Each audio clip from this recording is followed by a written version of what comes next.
true creepy trail guide stories. Some trails are more than just paths through the woods. Hidden deep in Nevada's forests are trails where the trees whisper your name, shadows move on their own, and hikers vanish without a trace. Tonight, we're stepping into the most terrifying true trail guide stories, where the forest itself seems alive, and every step could be your last. Whispering Pines Trail. It was a crisp autumn morning when Laura and her friends decided to hike the Whispering Pines Trail, a remote path in the Nevada backcountry known for its dense forests and eerie quiet. The locals had always whispered about the trail, warnings of hikers who disappeared, strange noises in the trees, and shadows that seemed to move just beyond sight. But Laura, eager for adventure, dismissed it as superstition. As they set off, the sunlight filtered through the tall pines, casting long, shifting shadows across the trail, and a chill ran down her spine, even though the air was calm. The hike started normally enough, with laughter and conversation echoing among the trees. But as the trail wound deeper into the forest, subtle oddities began to emerge. The birds stopped singing, the usual rustle of small animals vanished, and the forest grew unnaturally quiet, as if the trees themselves were holding their breath. Laura noticed footprints in the dirt, not hers or her friends, but small, oddly shaped like children's, leading off the path into the thick underbrush. She called out, but there was no answer except the faint rustling of leaves, like whispers just out of reach. Hours passed, and the trail seemed to stretch endlessly. No matter how far they walked, the same landmarks appeared. A gnarled pine with a twisted trunk, a moss-covered boulder, a fallen log, repeating as if the forest itself was looping. Shadows lengthened unnaturally, and Laura began to feel as though they were being watched. Every turn in the trail revealed movement in the trees, dark shapes darting between trunks, glimpses of faces pressed against branches, staring with hollow eyes. Her friends laughed nervously, insisting it was just the light playing tricks, but the fear in Laura's gut was undeniable. By late afternoon, the whispering began. Faint at first, like wind rustling dry leaves, it grew clearer, forming words. Turn back. Leave now. Don't follow. The voices seemed to come from everywhere and nowhere at once, echoing between the trees and surrounding them. One of her friends claimed to see a figure standing far ahead on the trail, a man, motionless, wearing tattered clothes, watching them silently. When they approached, the figure vanished, leaving only broken branches and footprints that led nowhere. Panic began to set in, and the group quickened their pace, but the forest refused to let them leave. Every trail marker they passed seemed to point them deeper into the woods instead of out. As dusk fell, the horror intensified.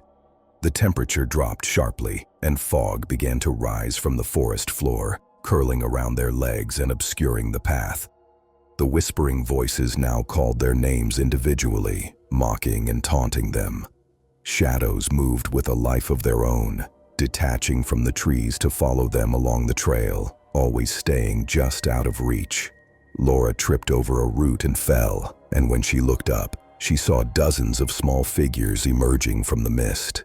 Children, pale and silent, their eyes black voids, beckoning her toward the forest's heart. Her friends screamed and grabbed her, dragging her forward, but the trail seemed endless, looping back on itself as if the forest itself were alive, feeding on their fear. By nightfall, only fragments of the group made it to the clearing where they had parked their car.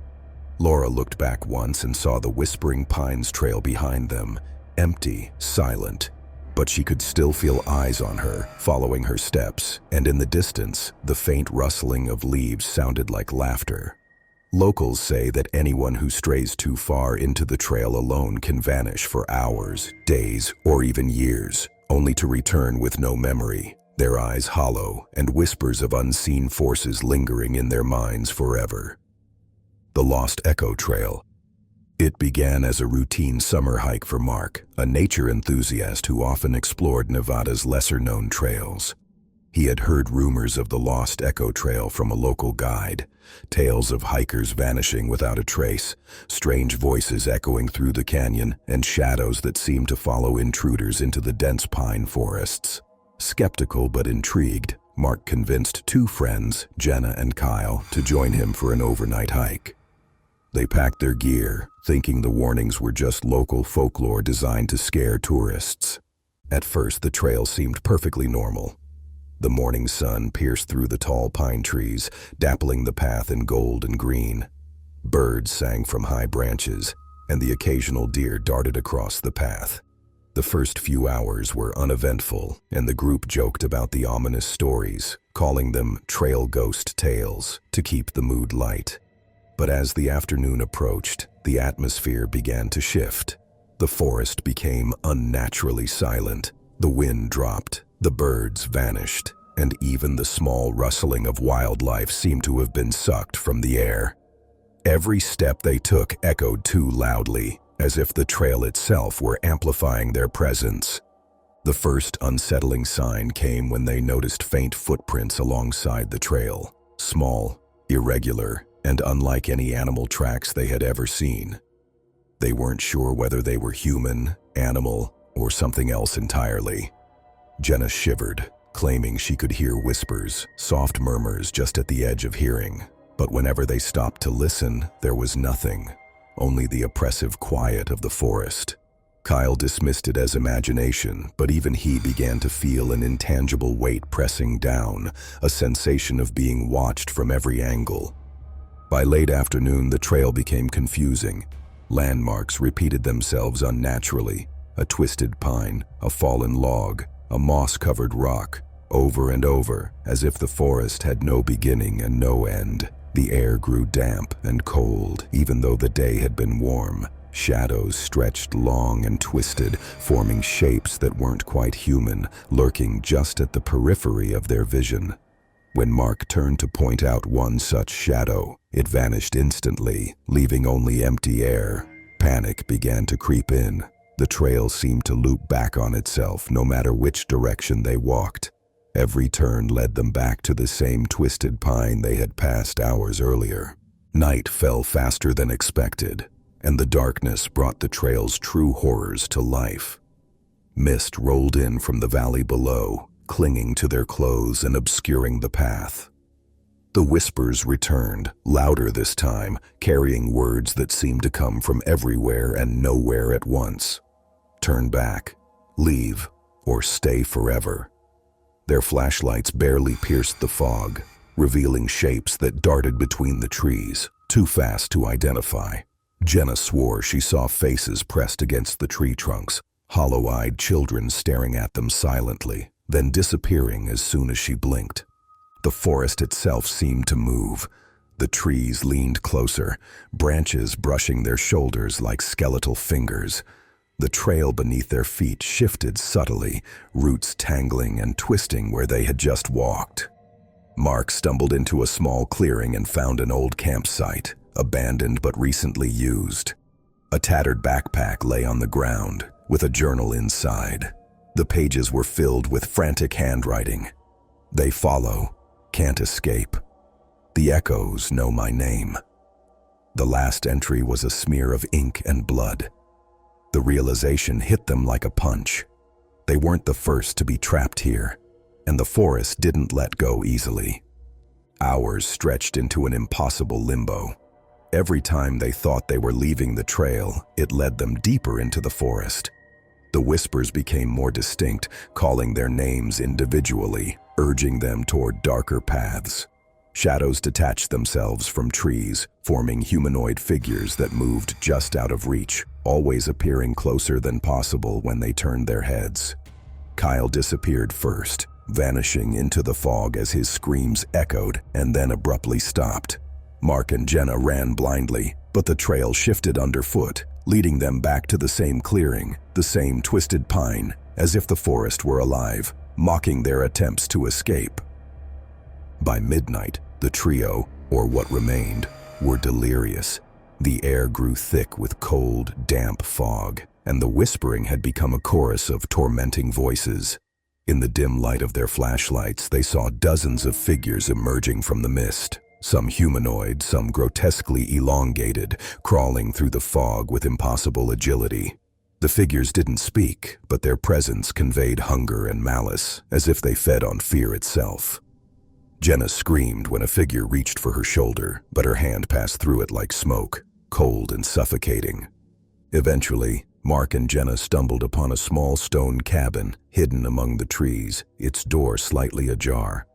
They ran inside, hoping for refuge, only to find the interior was a maze of twisting hallways, impossibly larger than the cabin's exterior suggested.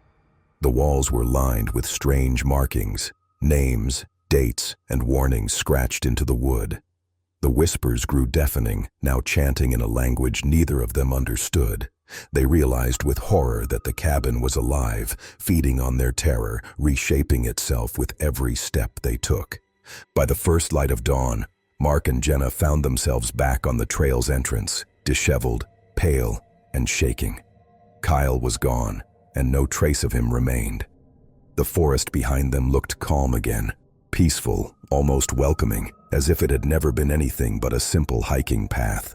But the whispers lingered in their minds, echoing long after they left the trail. Some hikers returned months later, speaking in hushed tones about things they saw, things that followed them home, and the terrible understanding that the trail never truly lets anyone go. The Blackwood Loop.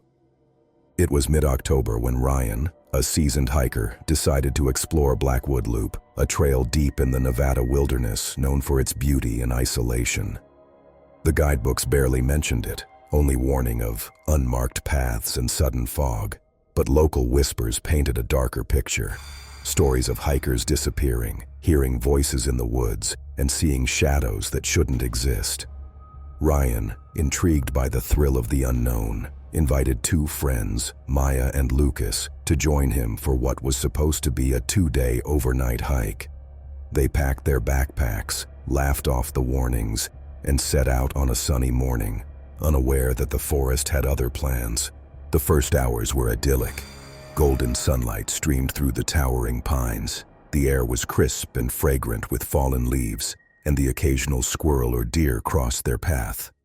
The trail meandered along a small creek, its babbling water soothing and seemingly ordinary. But soon, subtle oddities began to unsettle them. The sunlight dimmed unnaturally despite the clear sky and the usual forest sounds. Birdsong, rustling leaves, insects vanished. Every step they took felt heavier, as if the trail itself resisted their progress.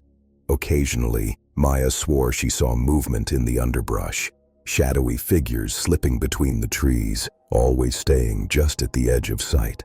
As afternoon fell, the trail grew increasingly convoluted. Trees began to appear in impossible formations, bent at strange angles, with thick roots sprawling across the path like grasping hands. Landmarks repeated, the same twisted pine, a moss-covered rock, a rotting stump, looping again and again, no matter how far they walked. Ryan realized with a growing sense of dread that the forest seemed alive, actively reshaping itself around them. Whispers began to weave through the trees, faint at first, almost like the wind, calling out their names individually, taunting and urging them off the path. By evening, the forest was transformed into something almost alien. A dense fog crept along the ground, curling around their ankles, and shadows lengthened unnaturally, detaching from trees to follow them. The whispers had grown louder, now forming phrases and sentences, warning them, leave, stay, don't trust the trail. Panic set in. Lucas swore he saw a figure in the distance, a man with a pale face and hollow eyes, standing perfectly still among the trees. When they approached, the figure vanished as if swallowed by the fog, leaving only footprints that led nowhere. Every attempt to retrace their steps led them deeper into the forest, further from the entrance.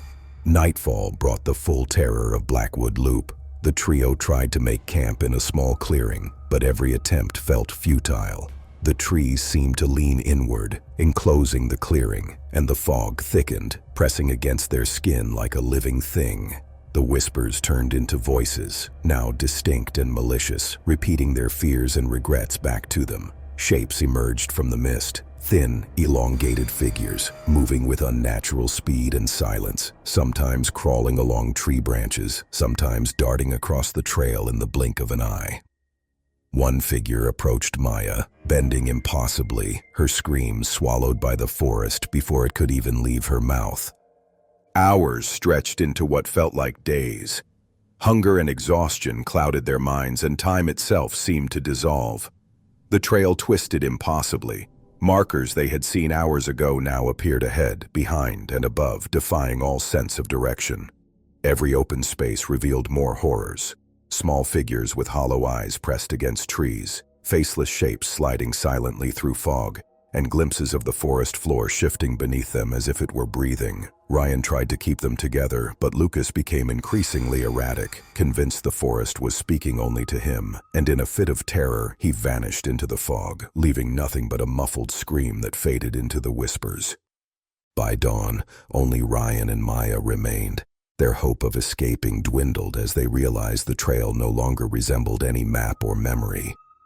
They stumbled upon an abandoned ranger station, a tiny wooden shack hidden deep within the forest, but inside it was no refuge. The walls were covered in carvings, hundreds of names, dates, and strange symbols, some fresh, some centuries old. The air inside was thick with cold and something far darker. An oppressive sense that the building itself was alive, watching and waiting. Whispers swirled inside the shack, repeating their names, recounting their fears, mocking their terror. Shadows detached themselves from the corners, moving toward them with silent menace. In a desperate attempt to escape, Ryan and Maya fled the cabin, only to find the trail had shifted again. Every step led them back to the same clearing, the same twisted pines, the same fog. Exhaustion overtook them. They sank to the ground, unable to distinguish reality from the forest's illusions. They could hear faint voices in the distance, laughing, whispering, crying, all blended into a terrifying symphony of the lost. By the time the sun fully rose, the forest seemed calm again, serene, as if nothing had happened. The lost Blackwood Loop had claimed Lucas, and it had nearly claimed them too. Even after they returned to civilization, Ryan and Maya were haunted. The whispers followed them, sometimes in dreams, sometimes in the faint rustle of leaves outside their windows. And locals warn, those who enter Blackwood Loop rarely return the same, if at all. The forest doesn't just trap bodies, it traps minds, twisting perception, and leaving survivors to carry the shadows and echoes of those it has consumed. Some say if you listen closely to the wind along the trail, you can hear the whispers of the lost, calling out your name, urging you to step off the safe path, and into the forest's embrace forever. Silent Hollow Trail. It started as an ordinary hiking trip for Emma, David, and their friend Carlos. They had heard about Silent Hollow Trail from a local guide who mentioned it only briefly, warning that hikers often reported unnerving feelings and disorienting experiences, but nothing concrete. Eager for adventure, the trio ignored the vague warnings and set off early in the morning, backpacks full and spirits high. The first stretch of the trail was peaceful, with sunlight streaming through dense pine canopies, casting dancing patterns across the forest floor. Birds chirped sporadically, squirrels scurried through fallen leaves, and for a while, it seemed like any other secluded hike. But by midday, subtle changes unsettled them. The forest became quieter than expected. Too quiet. No birdsong, no rustling animals, nothing. It was as if the forest itself were holding its breath, waiting. They started noticing irregularities in the terrain. Familiar-looking trees repeated at odd intervals. Moss-covered rocks seemed identical no matter how far they walked, and faint tracks appeared along the trail, ones that didn't match any human or animal footprints they recognized. Emma felt the first chill run down her spine when she glanced back and thought she saw someone standing in the shadows between the trees, but when she blinked, nothing remained. As the afternoon progressed, the whispers began. Faint at first, like wind rustling through dry leaves, they grew into clear voices calling out to them individually. Turn back. Leave now. Follow the sound. The trio exchanged nervous glances, laughing nervously to mask their fear, but none could deny the eerie tone of the voices. The trail itself began to twist unnaturally. Landmarks seemed to double back on themselves. Paths split where none had existed before, and the deeper they walked, the denser the fog became, curling around their legs like grasping hands. Nightfall brought a suffocating dread. The trio tried to set up a small campsite in a clearing, but the shadows surrounding them were unnatural, twisting and moving independently. Figures emerged from the fog, humanoid but grotesque, tall and thin with eyes that seemed to glow faintly in the dark. They never spoke, but their presence was overwhelming. Emma felt a hand brush against her shoulder, or thought she did, but there was no one there. Carlos shouted, but his voice was swallowed by the fog, leaving only the echo of his fear. Hours dragged on, each second stretching into an eternity. The forest became a maze, paths shifting as if alive, leading them deeper into Silent Hollow instead of toward safety. The whispers grew into a chorus, repeating every fear, every insecurity, and every regret they had ever held. Emma saw glimpses of people from the past, hikers who had vanished years ago, their faces pale and eyes hollow, silently watching them, waiting for them to falter. At the height of terror, Carlos disappeared. One moment he was beside them, the next, a scream echoed through the forest, abruptly cut off. Panic set in as Emma and David ran blindly, guided only by instinct. The fog thickened, shadows twisted more violently, and the trees themselves seemed to bend toward them, branches like clawed hands reaching to trap them. Every landmark they thought familiar led back to the same twisted clearing with an ancient oak in the center, its trunk scarred with unidentifiable markings. By dawn, only Emma and David staggered out of the forest, disoriented, shaken, and forever changed. Carlos was never found. Even outside the trail, the whispers never completely left them. On quiet nights, they swear they can hear the soft rustle of leaves and the faint, distant calling of their names. Locals say that Silent Hollow Trail doesn't just trap bodies, it traps minds, twisting reality itself and leaving survivors with the knowledge that some paths are alive and some shadows never leave. If you think you could brave these trails, remember, the forest doesn't forget and it doesn't forgive. The whispers might follow you home and the shadows may never let go. If you enjoyed these stories, make sure to like, subscribe, and hit the bell, because the forest is always watching and there are more trails where terror waits.